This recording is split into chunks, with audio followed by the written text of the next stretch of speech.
Assalomu alaykum hurmatli tomoshabinlar, kanalimizga xush kelibsiz. Agarda siz bizning kanalimizda yangi bo'lsangiz, obuna bo'lishni hamda video roliklarimizni ko'pchilik uchun manfaatli deb bilsangiz, bir dona like tugmachasini bosib qo'yishni unutmang. Ramazon oyi nega 29 kundan iborat bo'ldi? Fatvo markazi tushuntirishi. Fatvo markazi Ramazon oyi nima uchun ba'zida 29 kundan iborat bo'lishini tushuntirdi.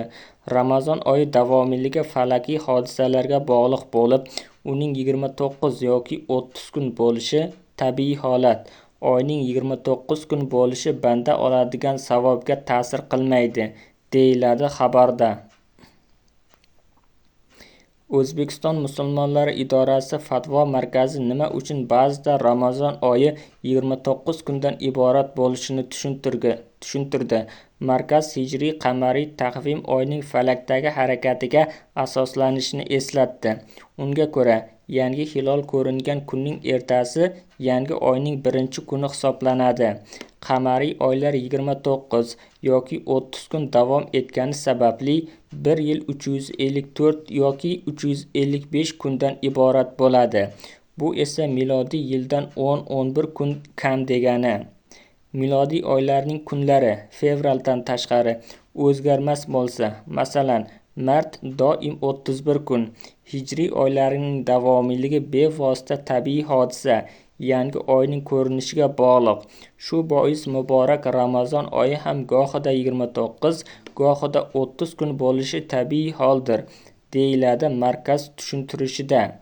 Payg'ambarimiz alayhissalom Madinai Munavvarada 9 yil Ramazon ro'zasini tutgan. Manbalar va hadislarga ko'ra, ushbu yillarning aksariyatida ro'za 29 kun, ozrog'ida esa 30 kun bo'lgan, deya qo'shimcha qilgan Fatvo markazi. Qayd etilishicha, Ramazon oyi ro'zasi 29 kun yoki 30 kun bo'lishidan qat'iy nazar, u to'liq va mukammal bir oylik ibodat hisoblanadi. Bu oyning 29 kun kelishi uning ajr mukofotini kamaytirmaydi.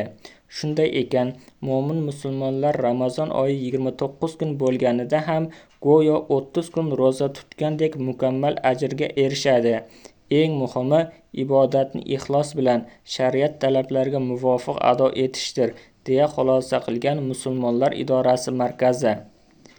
Eslatib o'tamiz, Saudiya Arabistoni 18 fevralni Ramazon oyining birinchi kuni deb e'lon qilgach, O'zbekiston musulmonlari idorasi aksar mamlakatlarda 19 fevral yangi oyning ilk kuni deya qabul qilganini bildirgandi.